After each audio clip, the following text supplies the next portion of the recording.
If you go to Athens today, you'll probably look at the Parthenon as this ultimate serene symbol of ancient religion. Right, just this quiet, beautiful ruin. Exactly. It just sits there on its hill, completely bleached white by time, cordoned off by all those velvet robes.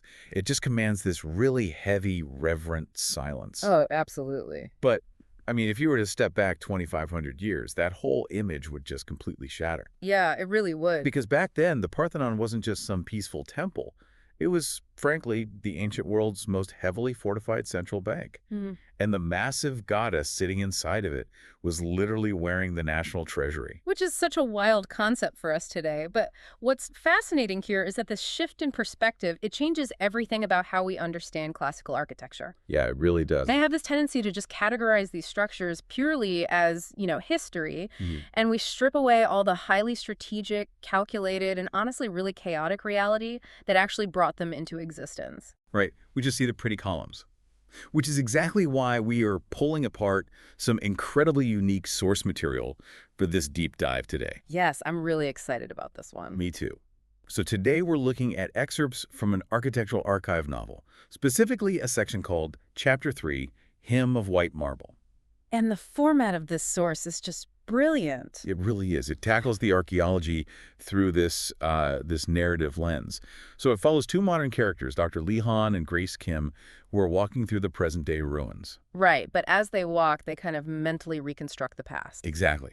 They blend all the hard architectural data we have today with perspectives of these fictional ancient characters. Yeah, people like crane operators, goldsmiths, scribes, the actual people who would have built and lived in that space. It's so cool. It serves as a bridge, really.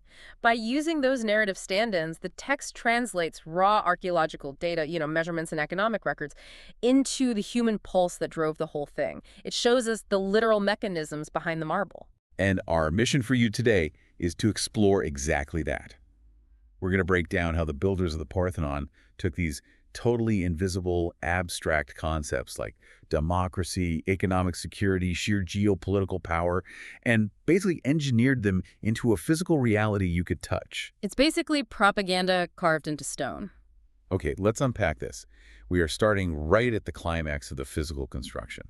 Our modern characters, Dr. Lehan and Grace Kim, they're visualizing the site in the 15th year of the project. Right, so this is around 432 BC. Yeah, and it sounds intense. Oh, it's a massive operation. They've been hauling over 20,000 tons of Pentelic marble up the Acropolis. 1,000 tons. That is just, wow. Yeah, and the Pentelic marble is crucial here. It was quarried from Mount Pentelicus nearby, and it's really unique because of its extremely fine grain. Okay, so why does the grain matter so much? Well, that fine grain allows the stonecutters to carve edges with literal millimeter precision, which, as we'll see in a second, was entirely necessary for the building's structural and visual integrity. Right, they couldn't have any gaps. Exactly. And so we arrive on the exact day they are placing the final weather sealing stone on the roof, the central pediment stone. Which is this huge moment. Yeah.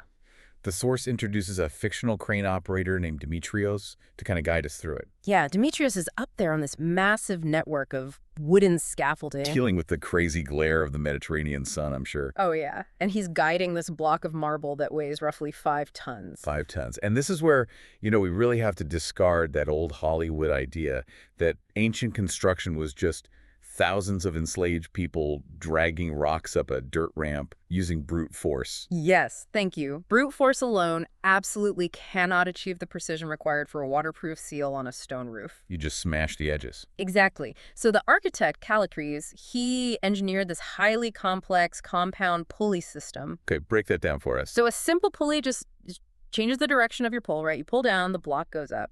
But you still have to lift the full 5 tons. But a compound pulley routes the rope through multiple looping wheels, and that physically distributes the weight. Yeah, I was actually sketching this out while I was reading the source. Yeah. If Callicles ran the ropes through, say, 4 pulleys, he's effectively trading distance for force. Right. Exactly that. So the workers on the winches below, they have to pull 4 times the length of rope, but the 5-ton block suddenly only feels like it weighs like 1.25 tons. Yes. He basically built this massive ancient gearbox out of wood and rope that just hacked physics. He weaponized geometry against gravity. That's really what it is. That is such a great way to put it. And so Demetrios is up there feeling the vibration of those ropes, managing the gear ratios and the axle rotations, and just guiding this 5-ton block as it slowly descends. And when it finally locks into place, the source notes it was an airtight fit, like stone on stone, perfectly sealing the entire structure.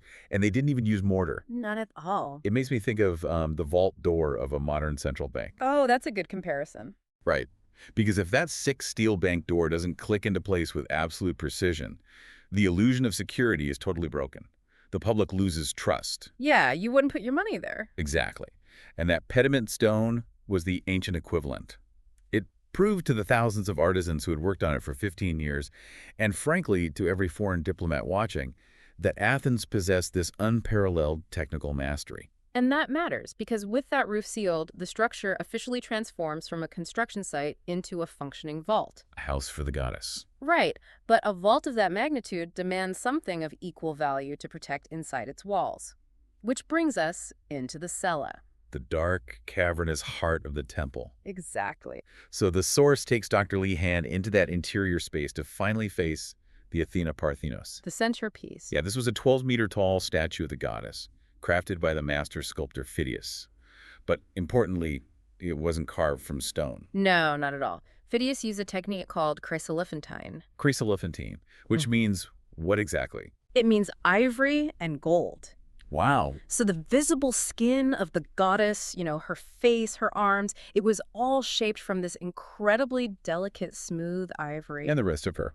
Her armor, her shield, her flowing robes, they were clad in 11,150 kilograms of pure gold. Over a metric ton of gold, just sitting there. Just sitting in the room. Here's where it gets really interesting, though.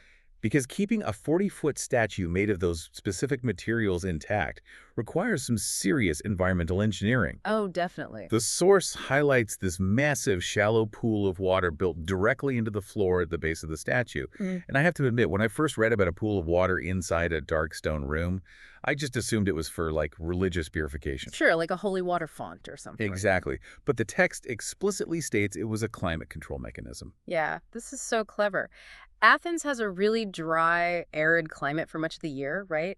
And ivory is a porous biological material. It's essentially teeth. Right.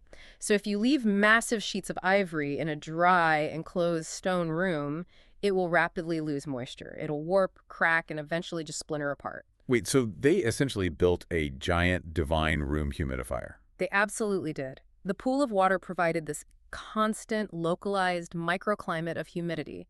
The evaporation kept the ivory supple and literally prevented the city's most sacred object from disintegrating. That is mind-blowing.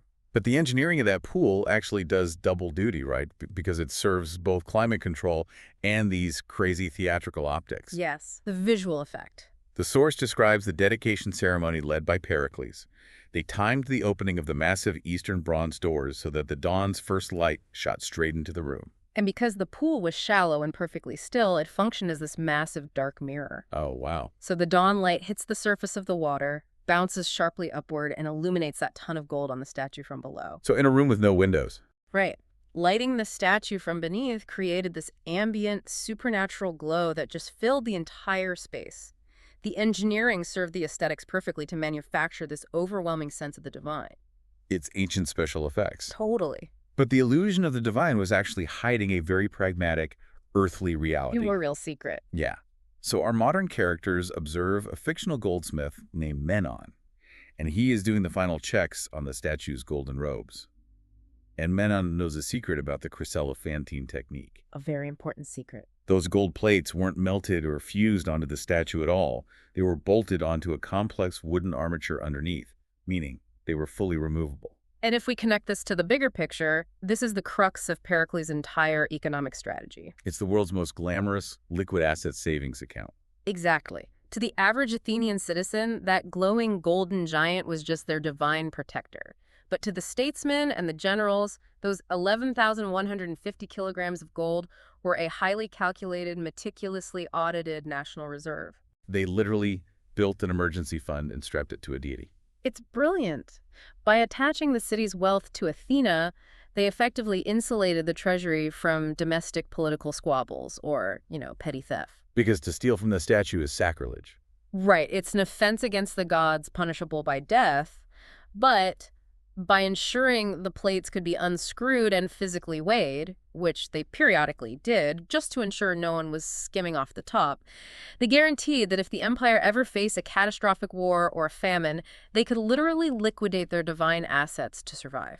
It just perfectly fuses the sacred with ruthless fiscal policy. It really does. But a reserve fund, that massive, it can't just sit in a dark room. It requires active administration. Which brings us to the western rear room of the temple, a space the source calls the Opisthedomos. Right. And tourists today, they naturally gravitate to the eastern side where the great statue stood. Sure, that's what the spectacle is. Exactly.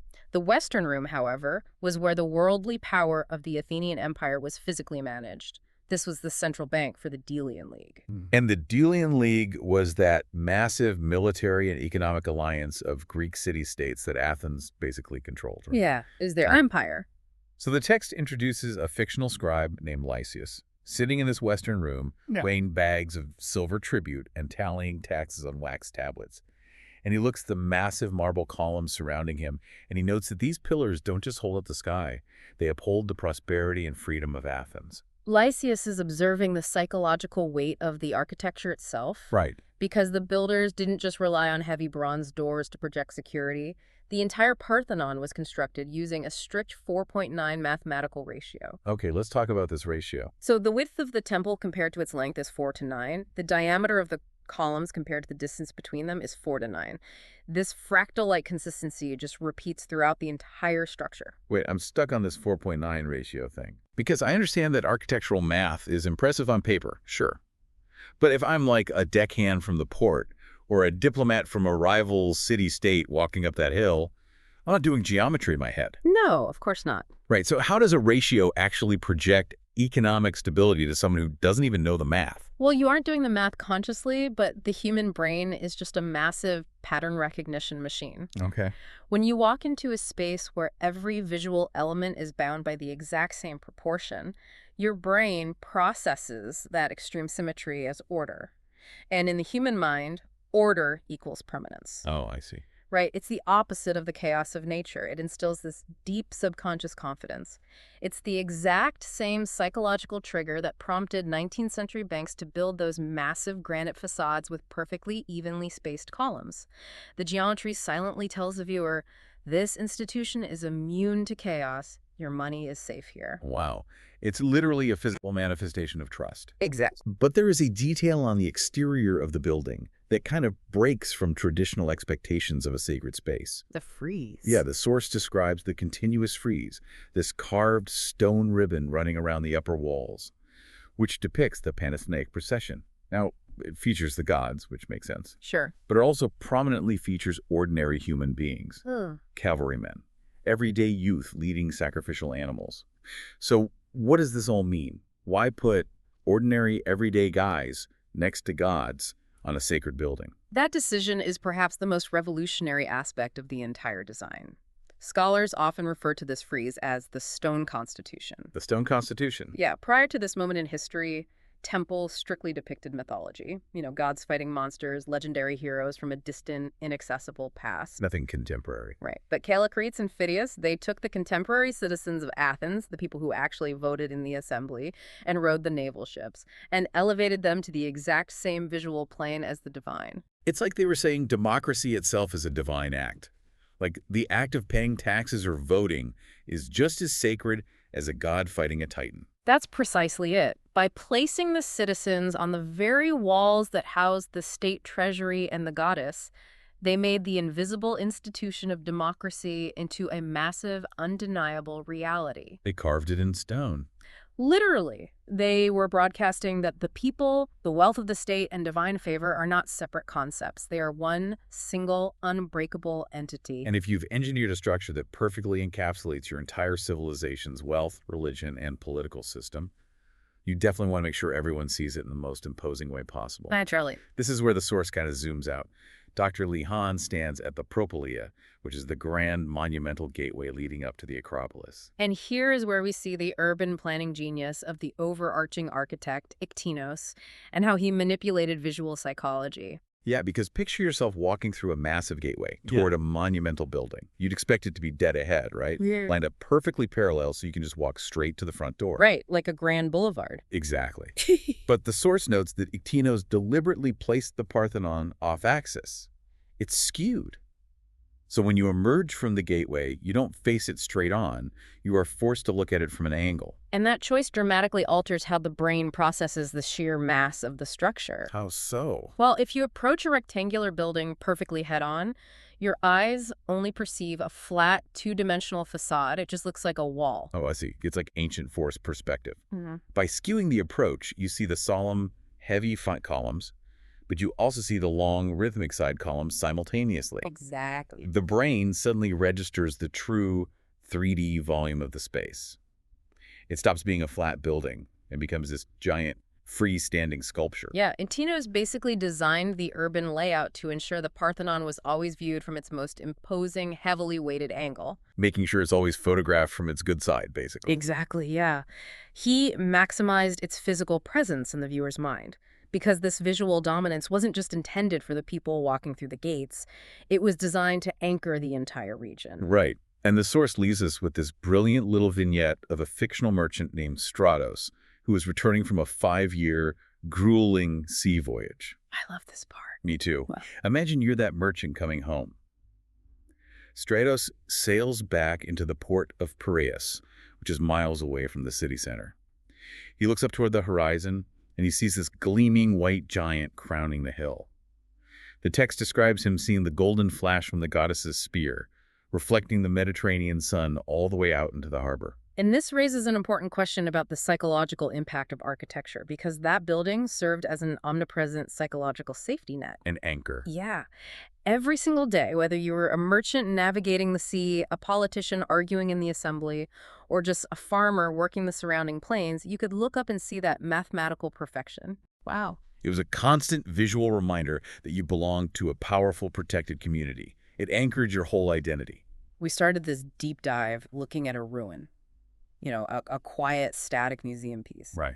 But through these sources, we've completely reanimated the machinery of the Acropolis. We've broken down how Callicrates used compound pulleys like an ancient gearbox to hack gravity and seal a stone vault. Incredible engineering. We've seen how an indoor pool of water served as both an ivory humidifier and a divine lighting rig. We discovered a metric ton of removable gold hiding an emergency economic reserve in plain sight. And we unpacked how off-axis urban planning turned a 4.9 mathematical ratio into a 3D billboard for democracy. It really forces a total reevaluation of what architecture is capable of communicating, doesn't it? It absolutely does. The Parthenon successfully fused religion, state treasury, civic pride, and defensive permanence into one single, inescapable monument. And connecting that back to our modern world really leaves us with a rather profound question to consider. Which is, what's the modern equivalent? Precisely, because today we have the engineering capacity to build towering skyscrapers out of glass and steel that totally dwarf the Parthenon. Oh, easily. But those structures are almost exclusively designed to project corporate power or private wealth. We have completely separated our economic centers from our spiritual or ethical lives. That's true. And we've separated both of those from our civic community values. So, looking at what was achieved on that hill 2,500 years ago, what would an equivalent structure look like today? Yeah. Do we even have a modern building that binds an entire society's wealth, its governance, and its soul so perfectly in stone? Or in our drive for sheer height and glass, have we just lost the ability to build our invisible values into something everyone can look up and see? That is a brilliant, brilliant lens to look through the next time you walk through a city center. Yeah. A huge thank you to you, our listener, for joining us on this deep dive. The next time you walk past a construction site, a major bank, or a historic monument, just take a second. Look past the facade. Keep questioning the invisible stories, the hidden engineering, and the silent values that are baked into the structures all around you. Because as we've seen today, sometimes a building isn't just a place to keep the rain out. Sometimes it's a living blueprint of everything a society wants to be. Until next time. Welcome back to The Explainer. Today, we're diving straight into Chapter 3 of the incredible The Parthenon Architectural Archive. We're going to be walking alongside the archive's guides, Dr. Lee Han and Grace Kim, to uncover the completely hidden mechanisms of a 2.5 millennial-old marvel that still absolutely dominates the Athenian skyline. You know, we tend to think we've got this building all figured out, but this historical archive, it's about to show us a completely different side of the story. Let's kick things off with a question that might just shatter your preconceived notions about this ancient site. Was the Parthenon actually ancient Athens' central bank?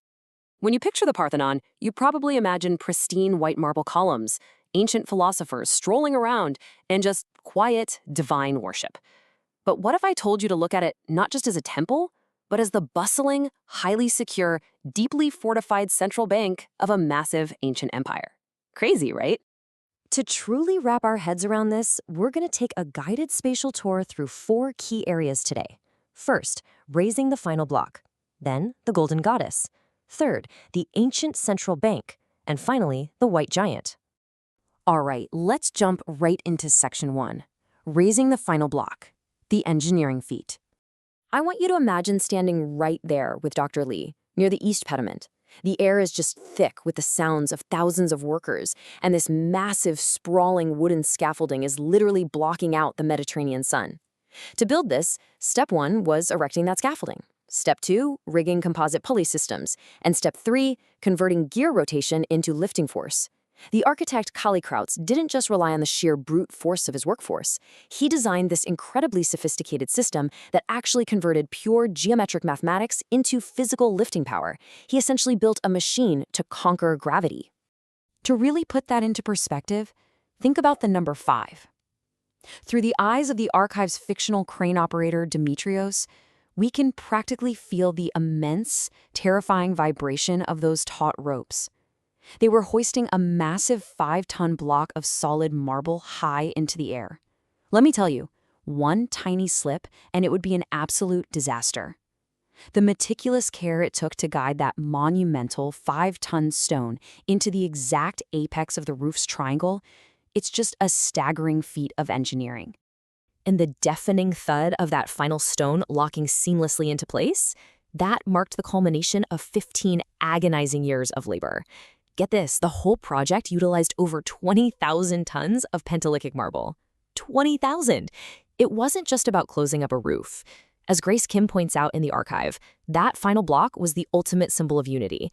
It was literally binding the sweat and craftsmanship of thousands of citizens into one indestructible testament to Athenian power. Moving on to section 2, the golden goddess, where we look at the intersection of art and utility. Let's step inside the inner sanctuary, known as the cella. This is where we transition from brute engineering to just breathtaking, highly functional art. Right in the center of this room stood the 12-meter-tall Athena Parthenos. Now, she was crafted by the master sculptor Phidias using a technique called chryselephantine. That's a mouthful, I know, but it simply means an ancient sculptural technique utilizing smooth ivory for the skin and pure gold for the clothing and armor. It was an extravagant, highly specific method. But here's the catch. Keeping fragile materials like ivory intact in a dry, drafty stone building presented a massive, massive challenge. And this is where the sheer genius of the architects really shines. Phidias designed a shallow pool of water to sit right at the statue's feet. Why? Well, from an engineering standpoint, the evaporating water provided absolutely crucial humidity control, which saved that delicate ivory skin from drying out and cracking. And aesthetically, it acted as a giant mirror. It caught the very first rays of the sunrise pouring in from the eastern doors and bounced them right up onto Athena's golden armor, illuminating the dark interior with this divine, glowing aura. I mean, talk about a masterclass in combining structural engineering with visual aesthetics. Now, we have to talk about that armor, because the goddess was draped in exactly 1,150 kilograms of pure gold. Just let that sink in for a second. That is an absolute mountain of wealth sitting right in the dead center of the room. It was explicitly designed to completely overwhelm the senses of any visiting ambassador or citizen, projecting an image of totally untouchable prosperity. But here is where the story takes a fascinating pivot. As the archive's fictional goldsmith, Menon, reveals, these gold plates are our city's ultimate emergency fund. That's right. Those gold plates weren't permanently fused to the statue. They were specifically designed to be completely removable. The Athenian leader Pericles managed this gold not just as divine armor to please the gods, but as a highly liquid asset for the state. It was, quite literally, the city's ultimate emergency fund, just hiding in plain sight. Which leads us perfectly into Section 3, the ancient central bank and the political reality. Let's move to the western room of the temple, the Opisthodromos, because this is where we enter the hard, calculating world of democratic economics. The crucial takeaway here is that this western room functioned as a massive central bank. It stored the vast tributes and treasures of the Delian League, which essentially made the Parthenon the corporate headquarters of the entire Athenian empire. And the architects didn't just wing it. They utilized a flawless 4:9 architectural ratio in the design. Why? Because that perfect mathematical harmony projected an undeniable aura of economic stability. On top of that, the friezes wrapping around the building depicted everyday citizens standing right alongside gods, literally cementing the ideals of their democracy into the very stone that protected their wealth. The archive brings all this to life beautifully through the fictional scribe Lysias. Imagine him sitting in that back room, meticulously weighing bags of silver pouring in from allied nations. For Lysias, and really for all the citizens of Athens, the flawless architecture wasn't just pretty to look at. It provided this deeply rooted psychological trust in their economic power. As Lysias so perfectly puts it, these columns are not holding up the sky, but supporting the prosperity of our Athens. They were the literal pillars holding up their tangible wealth. Finally, we reach Section 4, the White Giant, and the psychological impact. For our final segment, let's zoom all the way out to the grand entrance stairs, the Propylaea. We really need to look at the building from afar to grasp its full impact. Notice how, when you approach the temple, you don't actually face it perfectly head-on? That's because the architect, Athenian, deliberately twisted the axis of the building so it isn't parallel to the entrance path. This is basically a brilliant ancient form of UX, or user experience design. By forcing visitors to view it on an angle, the building instantly provides this massive 3D sculptural volume. It doesn't just look like a flat wall. It looks like a gigantic, dynamic, living sculpture bursting straight out of the bedrock. And that dynamic, imposing sculpture served a very vital purpose. It acted as a psychological safety net, anchoring the entire Athenian skyline.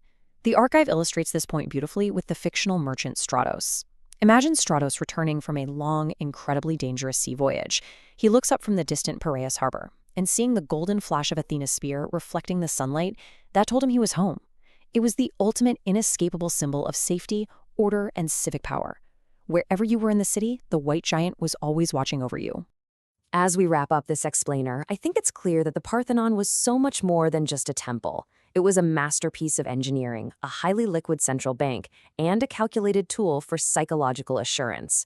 It really shows us how architecture places invisible values directly into our most visible places. So, I want to leave you with this thought. Look at your own city skyline. What modern buildings serve as our psychological safety net today? What structures are anchoring our world, and what invisible values are they projecting onto us?